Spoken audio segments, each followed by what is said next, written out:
여러분의 욕구와 감정을 전달하시는 게 관계 속에서 여러분의 색을 분명하게 전달하시는 거다. 어린 아이처럼 하게 되면은 좀 부적절할 때가 많겠죠. 그래서 저는 상황에 맞게 드러내야 된다.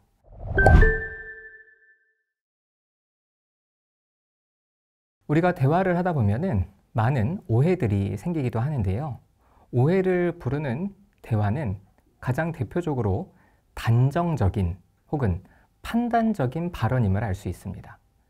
어떤 현상에 대해서 새로운 가능성을 열어두지 않고 너는 이래 라는 상대방에 대한 판단 혹은 야, 내 입장은 말이야, 나는 이런 사람이야, 내 뜻은 이래, 자기 자신에 대한 굉장히 단정적인 발언은 관계에서 오해를 불러일으키기 쉬운데요. 사람들은 보통 칭찬이 좋다고만 생각을 합니다. 왜냐하면 칭찬은 그 사람에게 긍정적인 평가를 주는 것이고, 또 우리는 가볍게 생각했을 때 사람들은 모두 좋은 평가를 받고 싶어 한다고 생각하니까요. 자, 그런데 저는 이 칭찬 역시 상대방에게 오해를 불러일으킬 수 있다라는 생각을 합니다. 저는 개인적으로 어렸을 적부터 공부를 굉장히 잘하거나 굉장히 사람들한테 좀 인정을 받거나 이런 사람은 좀 아니었습니다. 자, 그래서 저는 나도 칭찬을 좀 받고 싶다. 칭찬받으면 굉장히 좋겠지 라고만 생각하고 살았는데요. 그런데 제가 사람들을 만나서 그 사람들의 삶의 이야기를 듣다 보니까 놀랍게도 칭찬을 받았는데 굉장히 힘들어하는 친구들을 많이 만날 수 있었습니다. 그래서 전 처음에 이해가 되진 않았어요. 아니, 좋은 평가를 받고 또 사람들로부터 굉장히 그 관심과 기대를 받았는데 왜 그렇게 힘들어할까? 그래서 어떤 친구가 이런 얘기를 하더라고요. 굉장히 이 중고등학교 때에도 공부를 잘했고 대학에서도 굉장히 공부를 잘하는 친구였는데 이 친구는 자기가 좋은 성적을 받을 때마다 부모님이 잘했다. 역시 우리 아들, 우리 딸 대단하다. 너는 크게 될 거야. 야, 엄마 아빠가 너한테 기대한다. 이런 어떤 이야기를 들었습니다. 그런데 이 친구가 아주 어렸을 적에는 자기가 칭찬을 들었으니까 기분은 좋았지만 그것이 반복되면 반복될수록 자기가 부모님의 기대에 부응하지 못하면 어떡하나, 혹은 내가 사실은 이렇게 좋은 평가를 받고 있지만 사실 내가 별로인 사람이면 어떡하나, 내가 앞으로도 이렇게 좋은 수행을 내지 못한다면 부모님은 나를 사랑하지 않는 게 아닐까? 나는 꼭 공부를 잘해야 되고 나는 항상 성실해야만 사랑을 받을 수 있는 사람인가? 라는 생각 때문에 나중에는 칭찬을 받을 때마다 굉장히 고통스러워 하더라고요. 그 사람에 대한 좋은 평가 역시 그 사람이 어떤 사람이다라고 단정이 될 때, 그 사람을 어떠한 틀로 판단할 때, 이거는 굉장히 큰 오해를 불러일으킬 수 있겠구나. 그래서 제가 이런 친구들의 부모님을 좀 모셔오라고 할 때가 있습니다. 부모님은 사랑으로 자녀를 대하시고 자녀에게 긍정적인 이야기를 하셨겠지만 사실 그런 칭찬의 말이 자녀에게 굉장히 큰 고통을 불러일으킵니다. 그러니 좀 다르게 표현을 해보시죠 라고 이야기를 하면은 부모님들은 굉장히 충격을 받습니다. 아니, 자기는 굉장히 좋은 의도로 너무 사랑하는 마음으로 그렇게 얘기했는데 그게 왜 문제가 되냐? 그게 뭐가 잘못된 거냐? 라고 굉장히 의아해 하시죠.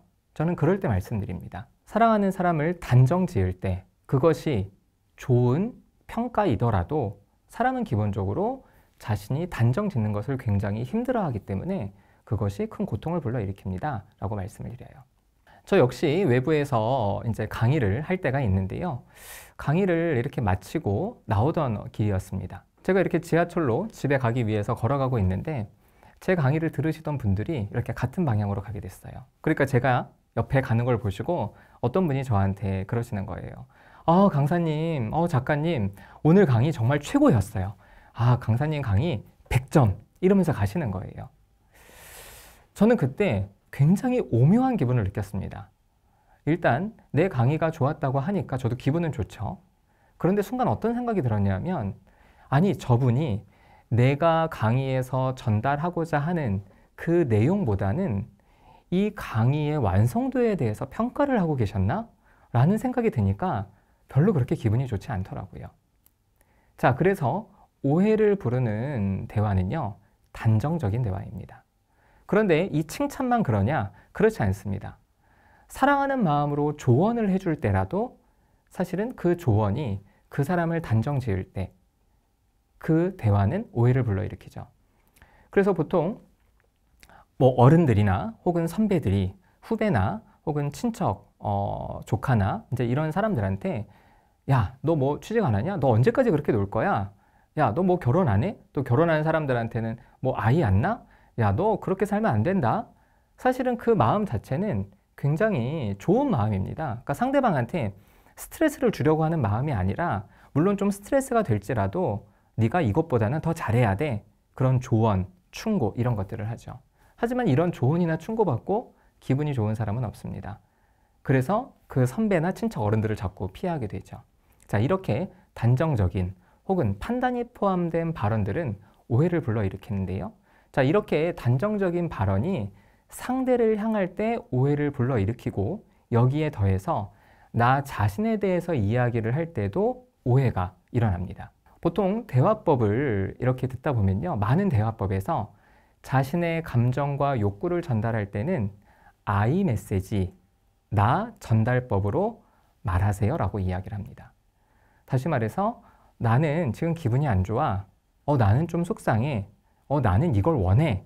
라고 하면서 문장의 주어에 나라는 표현을 분명히 넣고 자신의 욕구와 감정을 전달하라고 하죠. 영어 같은 그런 서양 언어권에서는 굉장히 효과적입니다. 영어를 예로 들어보면요. 영어는 항상 주어가 빠지지 않습니다. 문장에. 심지어 주어를 갖다 넣을 수 없는 상황에서도 영어에서는 주어를 갖다 넣습니다. 예를 들어서 비가 온다. 영어로 하면은 It is raining 이렇게 얘기를 하죠. 여기서 말하는 it은 그것이 아닙니다. 비인칭입니다. 아무것도 지칭하지 않아요. 하지만 문장에서 주어가 빠지면 문장이 되지 않기 때문에 그렇게 비인칭을 갖다 넣어서라도 문장을 만드는 것이 이 영어의 어떤 어법이죠. 그런 문화권에서는요. 나는 이렇게 나라는 I라는 분명한 주어를 갖다 넣었을 때 사람들이 아, 너는 그렇구나. 그래, 그럴 수 있지. 이렇게 공감과 이해를 하게 됩니다. 그런데 우리나라 문화권의 언어는요. 우리나라 언어는 주어 생략이 보편적입니다. 그래서 사람 말을 잘 들어야 돼요. 저 사람이 지금 자기 얘기를 하는지 내 얘기를 하는지 주어가 모호합니다. 이런 상황에서 나는 이걸 원해. 나는 화가 났어. 나는 그게 아니라고. 나는 이라고 할 때마다 사람들이 너 지금 변명하는 거야? 그래, 너는 그런데 어쩌라고 하면서 또 다른 오해를 불러일으키기도 합니다. 나에 대한 단정적인 발언이 내 마음을 잘 전달하는 대화가 될 때도 있지만 때로는 나를 방어하고 변명하면서 상대적으로 이 상황의 책임을 상대방에게 돌리는 듯한 그런 오해를 불러일으키기도 합니다. 그래서 오해를 부르는 대화법, 가장 대표적인 것은 나 혹은 타인에 대해서 단정적이고 판단적인 그런 발언이 오해를 부르는 대화법이라고 할 수 있습니다.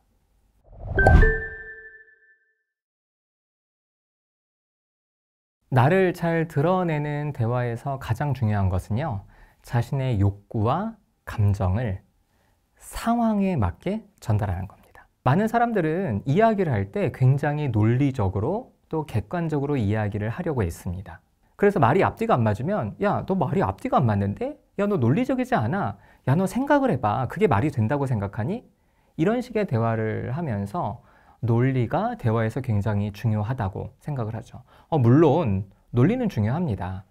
말의 앞뒤가 굉장히 다르고 이 사람이 내 앞에서 하는 말과 내 뒤에서 하는 말이 다르다면 그건 우리에게 굉장히 큰 혼란스러움과 어떤 갈등들을 주니까요. 그래서 논리가 물론 중요하지만 나를 잘 드러내는 대화는 굉장히 논리적이고 정확한 그런 대화가 아니라 자신의 욕구와 감정을 드러내는 대화다. 저는 욕구와 감정을 가리켜서 우리의 마음의 색, 컬러와 같다라고 말씀을 드립니다. 어떤 의미냐면요. 여러분이 보고 계시는 이 영상도 그렇고 여러분이 인터넷에서 보시는 수많은 영상, 또 TV를 통해서 보시는 수많은 영상, 그 영상들을 보실 때 만약에 그 영상에 색이 없다. 저 어렸을 적에 있었던 그런 흑백 텔레비처럼 명암만 있고 색이 없다라고 생각해 보시면 아마 우리가 지금 어떤 그런 영상을 보면서 느끼는 그런 재미, 아마 반감되지 않을까요? 어떤 것은 빨갛고 초록색이고 또 푸른색이고 노란색이고 여러 가지 색깔이 우리의 시각을 통해서 뇌로 들어왔을 때 우리는 더욱더 생동감을 느끼죠. 감정은 바로 컬러, 색과 같습니다. 그래서 이 사람은 굉장히 쾌활해.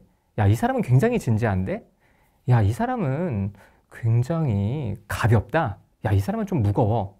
이 사람은 좀 약간 우울한데?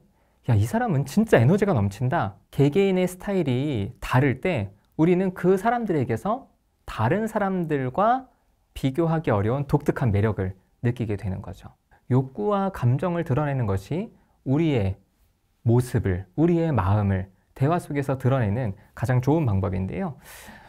여러분, 어린 아이들, 이제 막 태어난 신생아부터 시작해서 이 언어를 제대로 표현하지 못하는 우리 아기들도 성인과 나름대로 상호작용하면서 잘 살아남을 수 있는 거는요, 욕구와 감정이 전달되기 때문입니다. 그래서 아기들은 보시면요, 욕구와 감정에 굉장히 충실합니다. 좋은 걸 보면요, 굉장히 좋아하고요, 조금 힘들면 굉장히 힘들어합니다. 그렇게 욕구와 감정을 드러낼 때 어른들은, 부모들은 그 아이를 굉장히 사랑스럽다라고 이야기를 합니다.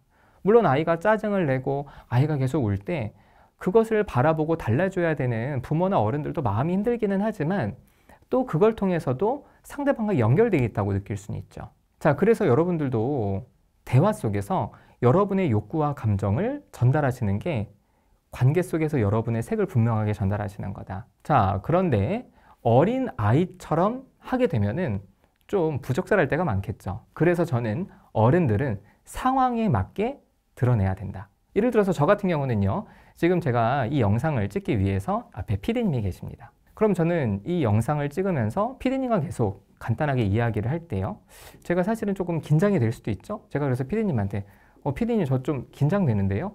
라고 말하면 PD님도 뭐 그러실 수 있겠네요, 선생님. 이렇게 이제 얘기를 하겠죠. 그러면 제가 아무런 감정 표현하지 않고 여기 와서 딱 기계적으로 PD님 시작하시죠. 이렇게 했습니다. 네, 알겠습니다. 이렇게 갈 때보다 PD님 저 좀 긴장돼요. 좀 저 잘하고 있나요? 좀 저 잘하고 싶은데. 이렇게 제 욕구와 감정을 드러내면 상대방도 그래, 그러실 수 있겠다라고 하면서 저의 색깔이 더 전달이 될 수 있는 거겠죠. 자, 그래서 대화 속에서 여러분의 색깔을 드러내시고 대화 속에서 여러분의 욕구와 감정을 드러내시면 사실은 이 대화 속에서 나를 더 잘 전달할 수 있는 그런 방법이 되겠습니다.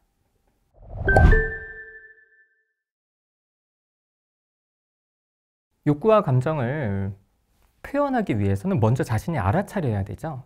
사실 욕구와 감정을 알아차리는 건 우리의 몸에 생득적으로 심어져 있는 기제입니다. 왜냐하면 모든 아기들은요, 자신의 욕구와 감정을 굉장히 충실히 느끼고 표현하거든요. 그런데 우리가 살다 보면은 어른들로부터 야, 울지 마, 야, 속상해하지 마, 야, 화내지 마, 또 계속 배고프다고 찡얼대면 야, 너만 배고프니? 그런 말 하지 마 라고 하면서 계속 사회적으로 자신의 욕구와 감정을 좀 억압하는 이야기를 듣게 됩니다. 그렇게 한 10년, 20년 살다 보면요, 자신의 욕구와 감정이 뭔지 모르는 경우들이 많습니다. 그래서 제가 상담에서 많은 분들에게 묻습니다. 그래서 지금 어떤 거를 원하세요? 욕구가 무엇입니까? 라고 묻고요. 지금 기분이 어떠세요? 라고 감정을 묻습니다. 그럼 사람들이 잘 모르겠는데요? 라고 이야기를 해요. 자, 그렇다면 욕구와 감정을 어떻게 알아차릴 수 있을까요? 가장 첫 번째 방법은요, 자신의 신체 반응을 인식해 보는 겁니다. 가장 대표적으로 여러분, 배에서 꼬르륵거리면 우리는 어떻게 인식하죠? 내가 배가 고프구나 라고 인식을 합니다. 그리고 어깨가 뭉쳐 있다. 그러면은 내가 긴장을 하고 있는 겁니다. 또 어느 순간 내 표정이 웃지 않고 이렇게 굳어져 있어요. 그럼 뭔가 불편한 겁니다. 그렇죠? 그래서 우리의 신체의 반응을 잘 한번 느껴보려고 하면 내가 지금 이러한 욕구를 가지고 있구나 라고 알 수 있습니다. 자, 그런데 감정은 이러한 신체 반응에 더해서 내가 어떻게 감정적으로 느끼는지 하나의 틀이 필요합니다. 그건 뭐냐면요, 내가 지금 기분이 좋은 쪽인가, 기분이 안 좋은 쪽인가 쉽게 말해서 내가 유쾌한 기분인가, 불쾌한 기분인가, 이런 것들을 상황적으로 판단을 해야 됩니다. 자, 무슨 얘기냐? 여러분, 놀이공원 가서 굉장히 스릴 넘치는 놀이기구 타는 거 좋아하십니까? 어떤 분들은요, 놀이기구 타는 걸 너무 좋아해요. 그래서 타고 또 타고. 근데 여러분, 놀이기구 탈 때 그것을 굉장히 즐기는 사람들, 신체 반응 어떨까요? 막 심장이 뛰고 긴장이 되고 막 그러는데 그것에 대해서 와, 너무 재밌다라고 이야기를 하죠. 그런데 놀이기구 못 타는 분들도 있습니다. 그런 분들은 심장이 뛰고 손에 땀이 나고 어깨가 뭉치고 이것들에 대해서 아, 너무 무섭다라고 느껴요. 동일한 신체 반응이지만 이 신체 반응을 내가 즐겁다고 해석하느냐, 내가 무섭다고 해석하느냐, 이 해석이 들어가는 것이 바로 감정입니다. 여러분이 욕구를 느끼실 때는 내가 지금 어떠한 신체 반응인가, 내 얼굴 표정이 어떠한가, 내 어깨가, 내 근육이 지금 뭉쳤나, 혹은 내가 지금 다리에 힘이 풀리나, 내가 지금 배에서 꼬르륵 소리가 나나, 이런 신체 반응을 통해서 내 욕구를 조금 느낄 수 있는 그런 어떤 시작점이 될 수 있겠고요. 여기에 대해서 감정은 내가 지금 이 신체적으로 긴장되거나 혹은 신체적으로 이완된 이것을 내가 지금 좋다고 해석을 하나, 불편하다고 해석을 하나, 이렇게 느껴보시는 것도 좋습니다. 그래서 간단히 이런 어떤 신체 반응과 내가 이것을 어떻게 해석하는지를 통해서 나 지금 기분이 좀 안 좋아, 나 지금 기분이 좋아, 이것부터 한번 표현해 보시면요, 거기에서 수많은 감정들이 분화됩니다. 기분 좋은 것도 유쾌한, 짜릿한, 흥분되는, 그리고 놀라운, 이런 것들은 굉장히 다양한 긍정적인 감정들이고요. 짜증나는, 슬픈, 우울한, 화나는, 이러한 표현들은 부정적인, 불쾌한 감정이지만 굉장히 다양한 표현들이 포함되어 있죠. 그래서 먼저 내 감정을 내가 정확히 전달하기 위해선 내가 지금 기분이 단순히 좋은지 나쁜지부터 인식을 하시면 자신의 욕구와 감정을 느끼고 표현하시는데 도움이 되실 겁니다. 좀 외적으로는 그렇게 매력적이지 않아도 사람들한테 인기 많은 사람들은 대화를 잘 끌어가는 사람이고, 자기 말을 유창하게 하는 것보다 상대방의 말에 귀 기울여주는 사람, 그런 사람이 대인관계에서 굉장히 매력적인 사람이라고 할 수 있습니다.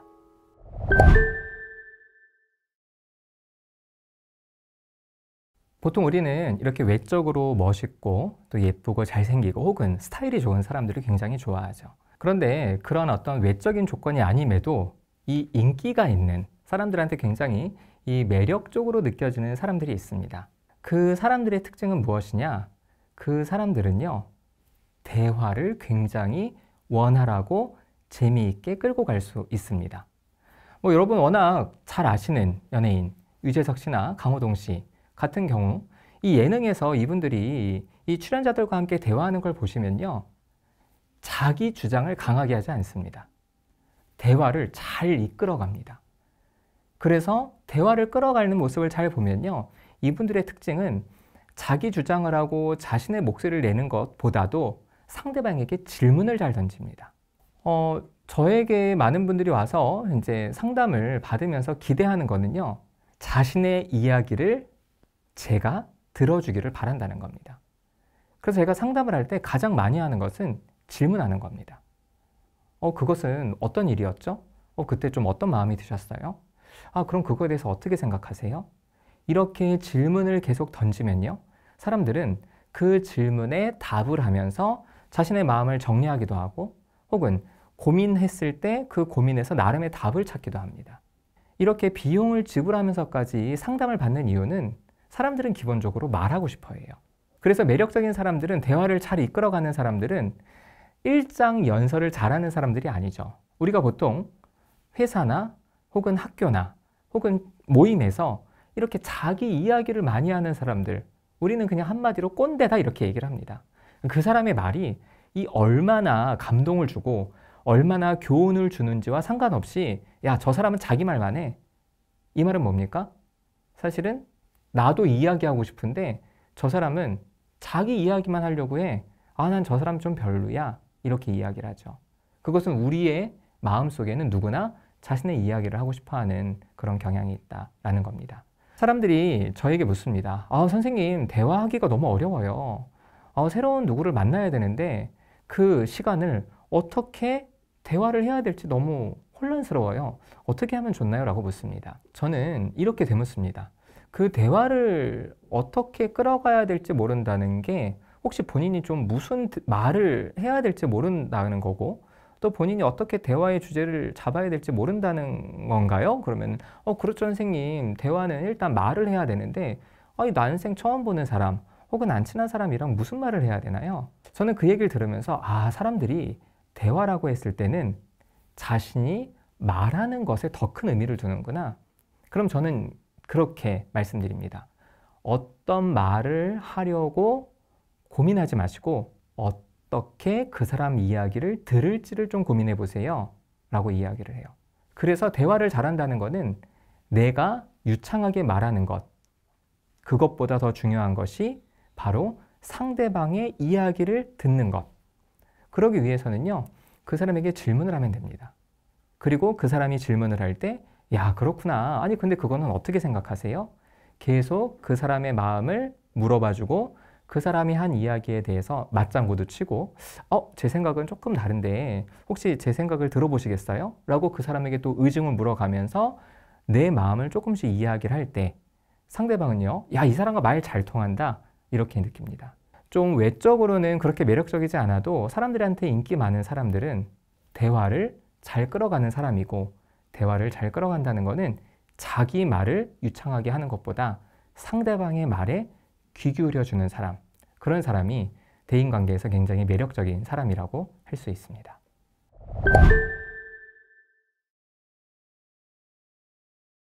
제가 상담을 할 때 가끔 부부나 연인들이 커플 상담을 받으러 옵니다. 둘 사이에서 해결되기 어려운 문제를 이제 심리학자한테 와서 털어놓고 뭔가 조율해 주기를 바라거나 통하지 않는 부분이 서로 소통되기를 기대하는 마음이겠죠.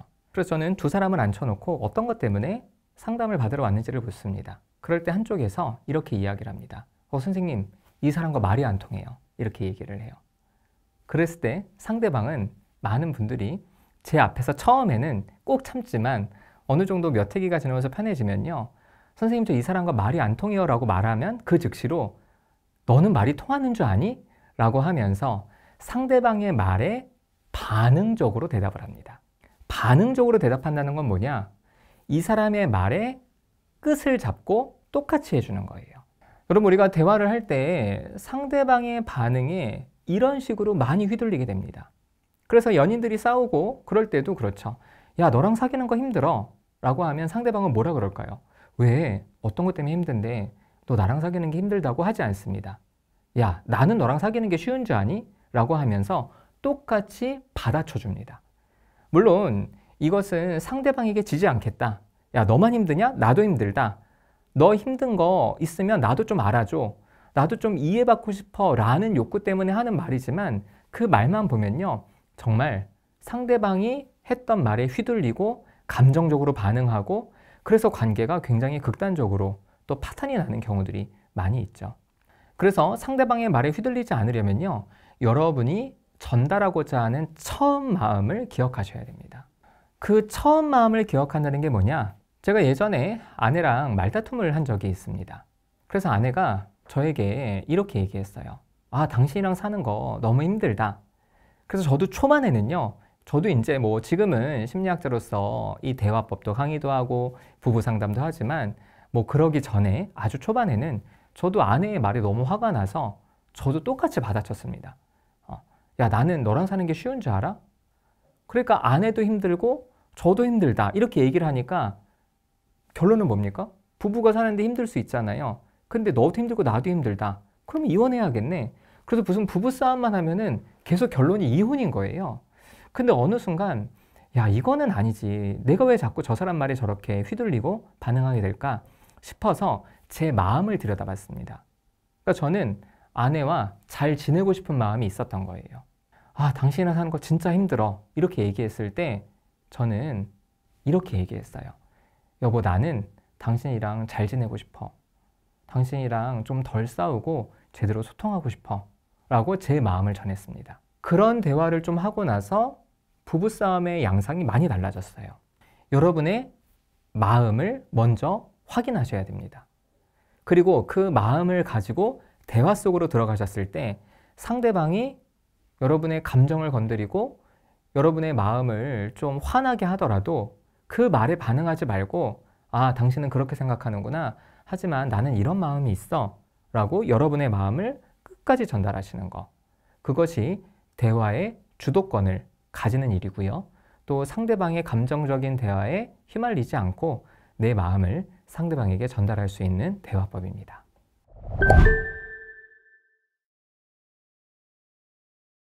자신의 마음을 정확히 알고 그 마음을 가지고 대화 속으로 들어가려면 먼저 그럼 마음을 좀 어떻게 정확히 알 수 있을까라고 했을 때 추천드리는 가장 대표적인 방법, 또 많이들 알고 계시는 방법 중에 하나는 정기적으로 자신의 마음을 들여다보는 일기를 쓰시는 겁니다. 근데 그 일기를 쓸 때요, 그냥 객관적으로 있었던 일, 오늘 이걸 했다, 이걸 먹었다 쓰시는 게 아니라 자신의 감정에 포커스를 맞춰서 일기를 쓰는 겁니다. 오늘 친구를 만났는데 이 친구를 만나니까 나는 굉장히 즐거웠다.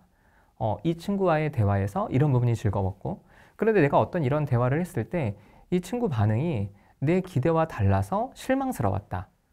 그래서 자신의 감정을 떠올리면서 오늘 하루 있었던 일을 계속 좀 정리하다 보면요, 그 감정이 결국에는 내 마음의 가장 핵심적인 부분입니다. 그래서 아이를 키우시는 부모님들은 이 어린아이를 키울 때 굉장히 짜증나고 힘들 때가 많죠. 또 결혼 생활도 굉장히 갈등의 요소가 많습니다. 그렇게 감정을 하나씩 인식하고 표현하다 보면요, 그 표현되는 감정들이 더 이상 내 마음을 장악하지 않습니다. 그래서 상담에서도 굉장히 화가 난 사람에게 지금 기분이 어떠세요? 라고 말하면 지금 너무 기분이 화나고 뭔가 때려 부수고 싶어요. 이렇게 말을 하는 순간 그 감정을 우리의 뇌에서 하나의 정보로 사용해서 없애버립니다. 그러면 그 감정이 휘둘리지 않을 수 있어요. 그런데 그것을 인식해서 표현하지 않고 그냥 이 화나고 식되는 마음을 가지고 어떤 행동을 하다 보면은 그 감정이 그 행동에 묻어서 굉장히 파괴적이 되죠. 그래서 감정을 인식하다 보면은 그 감정이 휘둘리지 않을 수 있고, 그러다 보면은 야, 내가 진짜 이 사람과의 관계에서 원하는 게 뭐냐. 그래서 친구와 대화할 때, 혹은 자녀와 대화할 때, 배우자와 대화할 때, 그리고 직장에서 진짜 답답한 상사와 대화할 때도 충동적으로 말하지 않고 진짜 자기가 원하는 것을 인식하고 대화할 수 있게 됩니다. 자신이 한 소리 하는 것을 더 좋아하는 사람입니다. 그런 분들과는 손절하셔야 됩니다. 정말 여러분을 사랑하고 배려하는 사람이 애정 어린 조언을 한다면 여러분이 듣고 싶은 말을 해달라고 하시는 것이 그런 상황에서 현명하게 대화로 끌어갈 수 있는 방법입니다.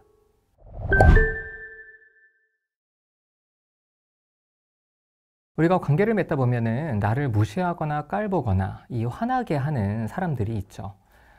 자, 그럴 때 여러분이 그들을 대처하는 가장 중요한 방법 중에 하나는 그 사람이 예상하지 못하는 방식으로 여러분이 행동하셔야 된다는 겁니다.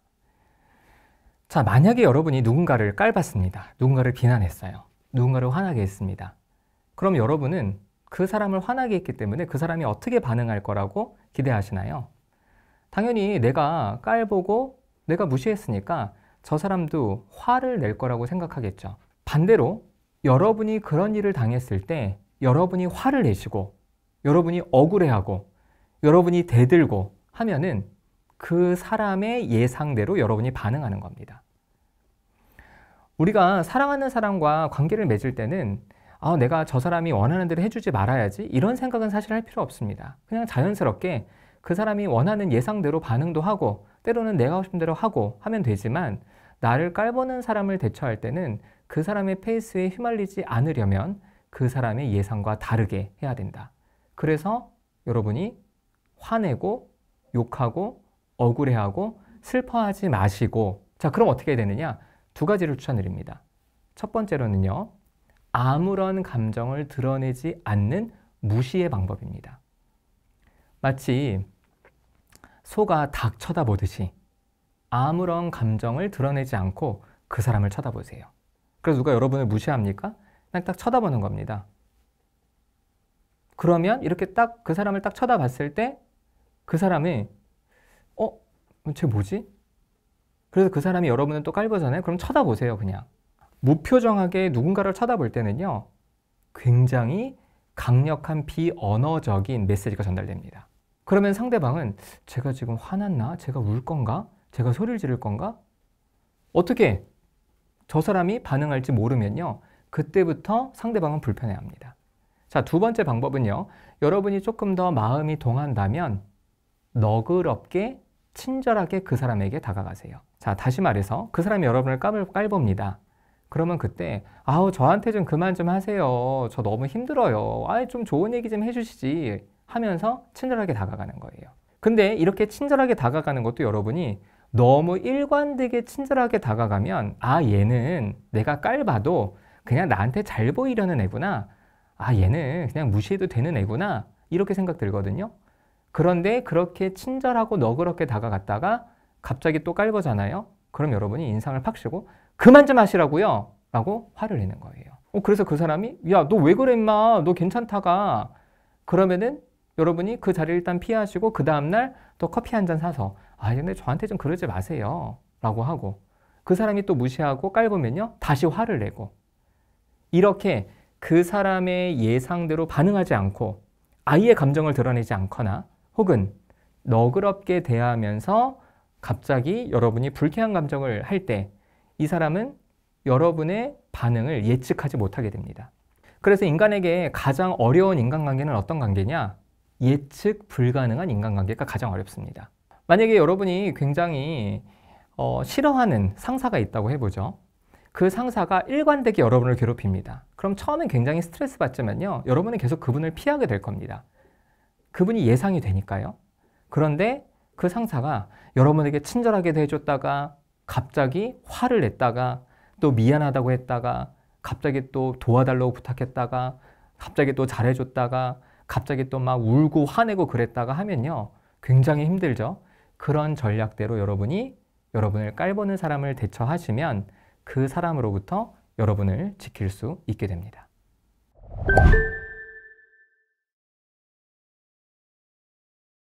우리가 일상에서 비난을 받을 일이 종종 있습니다.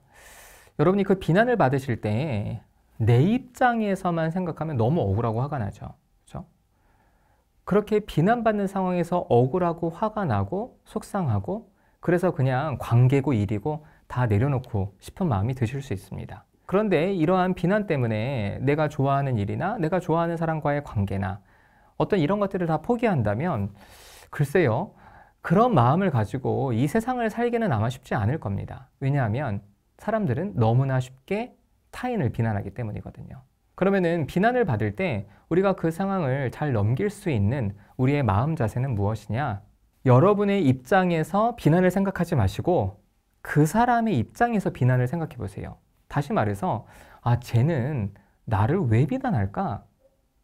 여러분, 누가 여러분을 비난한다면 그 사람은 어떤 마음이 여러분을 비난할 것 같습니까? 저도 많은 활동을 하면서 제 말과 행동에 대해서 좀 오해를 하시고 저를 비난하시는 분들이 좀 계세요. 뭐 인터넷 댓글로도 비난도 하시고 또 저한테 항의 메일을 보내기도 하시고 뭐 가장 가깝게는 뭐 저희 아이들이나 제 주변의 동료들이 저를 좀 원망하거나 비난하기도 합니다. 그때마다 저는 계속 생각합니다.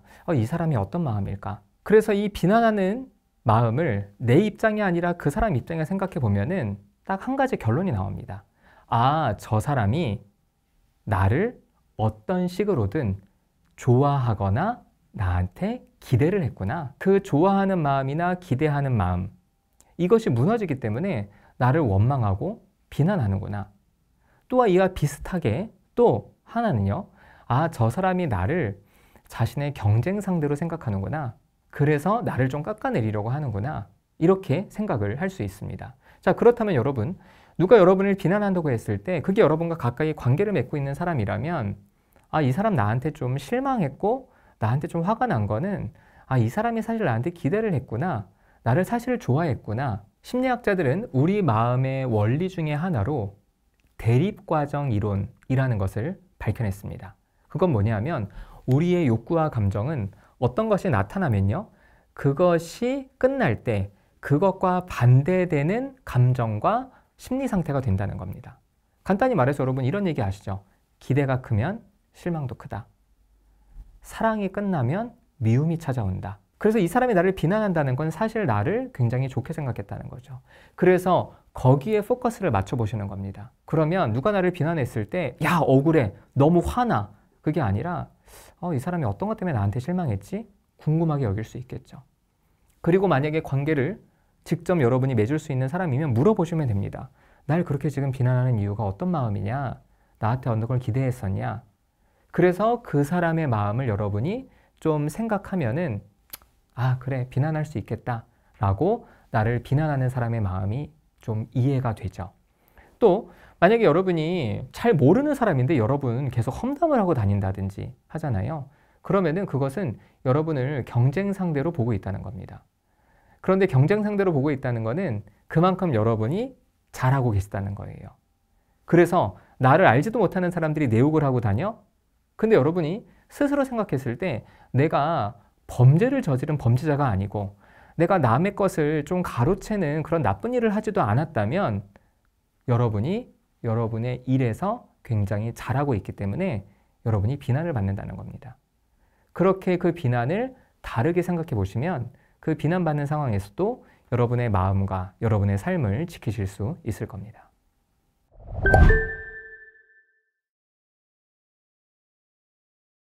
요즘에는 명절 때도 이렇게 온 가족끼리 모여서 이렇게 서로 인사를 하고 또 친척 어른들한테 여러 가지 이야기를 듣는 거 많은 젊은 친구들은 안 하려고 아예 안 가죠. 그런데 이제 부득이하게 그런 자리에 가면은 사실 그 친척 어른들이 계속 잔소리를 하는 경우들이 많습니다. 어디 뭐 이뿐인가요? 뭐 선배를 만나러 가도 잔소리를 하고 또 부모님도 잔소리를 하고 나한테 불편한 이야기를 계속합니다. 그럴 때 여러분 그 사람이 도대체 어떤 마음으로 그러는지 한 번만 질문해 보세요. 그래서 여러분에게 야, 너 취직 안 하냐? 야, 너 결혼 안 해? 라고 하는 친척 어른이 있다면 물어보시는 겁니다. 아니 근데 삼촌 나한테 그렇게 말하는 게 좀 어떤 마음이에요? 나 좀 스트레스 받아서 나 다음 명절에 나 안 오게 하려고 하는 거예요? 아니면 나 좀 걱정돼서 나 좀 힘내라고 나 잘 됐으면 하는 마음에 그렇게 말하는 거예요? 라고 차라리 보기를 딱 2개를 주세요. 그러면 뭐 세상에 어떤 삼촌이 그래 너 스트레스 받아서 너 다음 명절에 너 안 보고 싶어서 내가 이러는 거야 라고 말하겠습니까? 야, 너 다 잘 되라고 하는 거야. 너 힘내라고. 야, 삼촌이 걱정되니까 그렇지 라고 한다면 여러분이 그 삼촌의 입에 말을 넣어주세요. 아, 삼촌 나 진짜 걱정되면 나한테 그렇게 잔소리하지 말고 야, 조카, 야, 힘내. 삼촌이 너 응원한다 하면서 그냥 돈 좀 줘, 삼촌. 그게 내가 더 힘이 나지. 나도 잘하고 싶은데 잘 안 돼. 근데 삼촌이 나한테 그렇게 잔소리하고 한다고 내가 이게 잘 되겠어? 그러니까 차라리 나한테 응원의 메시지 그리고 두둑한 용돈을 좀 주세요 라고 하면서 삼촌의 입에 말을 넣어주세요. 그러면 그분이 진짜 여러분을 생각하는 사람이라면 야 진짜 뭐 그렇다. 야, 알았어. 너 힘내고 야, 삼촌이 항상 응원하고 있어 하면서 줄 수 있겠죠. 근데 만약에 또 그분이 야 이게 뭔 소리야 임마. 야 됐고 너 또 취직하고 이런 얘기 하잖아요. 그럼 그분은 여러분의 마음보다는 자신이 한 소리 하는 것을 더 좋아하는 사람입니다. 그런 분들과는 손절하셔야 됩니다. 정말 여러분을 사랑하고 배려하는 사람이 애정어린 조언을 한다면 여러분이 그 조언 때문에 스트레스 받아서 혼자 힘들어하지 마시고 상대방의 마음을 직접 묻고 그 마음이 여러분에게 잘 전달될 수 있도록 하는 여러분이 듣고 싶은 말을 해달라고 하시는 것이 그런 상황에서 현명하게 대화로 끌어갈 수 있는 방법입니다.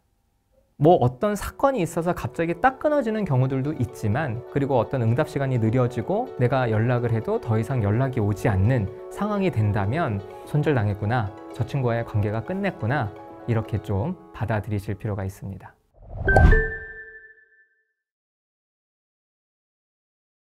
현대사회가 그 인터넷의 발달, 또 사회 관계망 서비스의 발달로 굉장히 많은 그 인간관계를 유지하게 만들죠. 그래서 이렇게 인터넷이나 SNS가 발달하지 않았을 때는 이렇게 친구들과 만났다가 좀 상가밖에 진학하면은 좀 약간은 헤어지고 또 다른 동네로 이사 가도 좀 약간 멀어지고 하면서 자연스럽게 관계들이 좀 정리가 됐습니다. 근데 지금은 심지어 해외에 유학 가거나 이민 간 친구들이랑도 그죠? 사회관계망 서비스를 통해서 너무 쉽게 연락을 주고받을 수 있어요. 그러다 보니까 이 현대인들의 인간관계가 굉장히 많은 상태에서 유지가 됩니다. 그런데 인간은 그 모든 인간관계에 다 충실할 수가 없어요. 그래서 자연스럽게 우리가 누군가를 손절하기도 하고 또 반대로 손절을 당하기도 하죠. 자, 그런데 누가 나를 좀 손절하는 것 같다 라고 했을 때 전조 증상이 있다면 자, 그것은 당연히 연락이 먼저 뜸해지는 겁니다. 그런데 연락이 뜸해지다가도 가끔 대화를 주고받잖아요. 그러면 그 대화의 내용이 굉장히 피상적인 대화가 지속이 됩니다. 그럼 피상적이지 않은 대화는 뭐냐? 자신의 고민을 이야기하고 자신의 개인사를 이야기하고 하는 이런 대화들이 있다라고 한다면 아, 상대방은 아직 여러분과 관계를 지속하고 싶은 마음이에요. 특별히 자신의 힘들고 어려운 이야기를 하고 또 여러분에게 어렵고 힘든 일이 있냐고 묻는다면 그 사람은 여러분과 관계를 지속할 사람인 거죠. 그런데 그런 대화가 아니라 너 요즘 뭐 잘 살지? 뭐 애는 잘 크고 혹은 뭐 직장을 다니고 있어? 별일 없지? 이렇게 그냥 지나가는 사람에게 쉽게 던질 수 있는 아주 오랜만에 본 사람에게 쉽게 던질 수 있는 정도의 질문을 한다면 아, 이 친구가 나와의 관계를 조금 손절하겠구나 이렇게 좀 생각할 수 있겠죠. 그러다가 이제는 조금씩 내가 메시지를 전해도 혹은 내가 전화를 해도 상대방의 응답이 없습니다. 그리고 아주 뒤늦게 응답을 하고요. 그래서 우리의 관계가 손절될 때 뭐 어떤 사건이 있어서 갑자기 딱 끊어지는 경우들도 있지만 대부분은 그렇게 피상적인 관계, 피상적인 대화, 그리고 어떤 응답 시간이 느려지고 그리고 나중에는 내가 연락을 해도 더 이상 연락이 오지 않는 상황이 된다면 속상하지만 손절당했구나. 아, 저 친구와의 관계가 끝냈구나. 이렇게 좀 받아들이실 필요가 있습니다.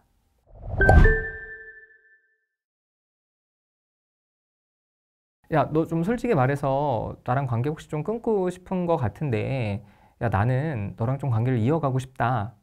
어떻게 보면 이렇게 좀 내 욕구를 드러내고 내가 계속 너와의 관계를 이어가고 싶다고 말하는 게 이게 자존심이 상한다고 하시는 분들이 계세요. 물론 자존심이 상할 수 있죠. 저쪽에서 나를 싫어하는데 내가 뭔가를 전달을 한다면. 그런데 여러분이 뭔가를 전달하는 그 행동이 여러분 입장에서는 굉장히 좀 자존심이 상하는 일일 수 있기는 하지만 상대방에게 미치는 영향은 상당합니다. 만약에 한번 입장을 바꿔서 생각해 보세요. 여러분이 자주 연락이 안 되는 친구, 아, 이 친구랑 이제는 좀 연락 끊어도 되겠다 라고 해서 여러분이 서서히 연락을 끊고 있는데 그 친구가 연락을 하더니 야, 너 좀 서운하다. 나 너랑 같이 좀 이렇게 친하게 지내고 싶은데 야, 네가 이러니까 나 좀 서운해 라고 한다면 여러분 어떻게 좀 느껴지겠어요? 아, 그래? 아, 그렇구나. 사실은 사람들은요, 자신에게 내미는 손을 거절하는 걸 굉장히 어려워합니다. 여러분이 길 가는 사람한테 한번 손 내밀어 보세요. 그러면 여러분은 모르는 사람들이라도 손 내밀면 잡게 돼 있습니다. 인간은 기본적으로 상대방의 반응에 그대로 따라 반응하는 성향이 있습니다. 그래서 사람들은요, 누구랑 친구를 하느냐? 자기랑 친구하고 싶다고 오는 친구들과 친구를 하고요. 사람들은 누구와 연애를 하느냐? 자기를 사랑하는 사람과 연애를 할 가능성이 매우 높습니다. 그래서 관계에서도 관계가 끊어지려고 했을 때 여러분이 그 관계를 이어가고 싶으시다면 자존심을 좀 내려놓으시고 용기를 내셔서 야, 너랑 더 친하게 좀 지내고 싶어. 야, 우리 좀 만나서 좀 얘기 좀 하자. 라고 여러분의 마음을 노골적으로 드러내시는 게 그 친구와의 손절을 막을 수 있는 방법입니다. 여러분 연인 사이에서도 한쪽이 헤어지자고 얘기를 하죠. 그런데 그때 상대방이 아니야, 난 너랑 헤어지기 싫어 라고 이야기를 분명하게 하면요, 약간 이 사람과 헤어질까 말까 고민하던 마음이 있는 사람은 상대방이 아니야, 헤어지기 싫어 라고 말할 때 안정감을 느껴서 아, 그래, 알았어 라고 하면서 오히려 그 마음을 받아줄 수도 있습니다. 그런데 어떤 사람은요, 싫은 마음이 조금 더 큰 사람일 경우에는 상대방이 분명하게 관계를 유지하자, 우리 손절하지 말자 라고 했을 때 싫은 마음을 더 크게 느낄 수도 있어요. 상대방이 나랑 손절하고 싶은데 내가 용기 내서 야, 좀 서운하다, 나는 너랑 계속 좀 더 친한 관계를 맺고 싶은데 라고 했을 때 그 사람의 마음이 좀 흔들리는 상태에서 여러분에게 호감이 있으면 아, 그래? 내가 좀 오해할 뻔했다. 그래, 우리 다시 만나보자 라고 마음이 확실하게 결정될 수도 있고, 또 반대로 여러분과 진짜 관계를 끊고 싶은데 여러분이 용기 있게 다가가면 오히려 그 사람은 얘 진짜 질린다, 얘 진짜 멀리하고 싶다 라고 하면서 관계가 조금 더 분명하게, 그 사람 입장이 분명하게 그 사람을 느끼고 여러분에게 표현할 수 있겠죠.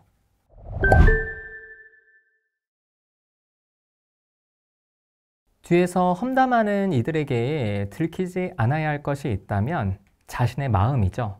아주 구체적으로는 자신의 감정, 자신의 욕구를 들키지 않는 것이 중요합니다. 사실 이 감정과 욕구는 우리 마음에서 굉장히 중요하면서도 한편으로는 우리의 마음을 노골적으로 보여주기 때문에 가장 취약하기도 합니다.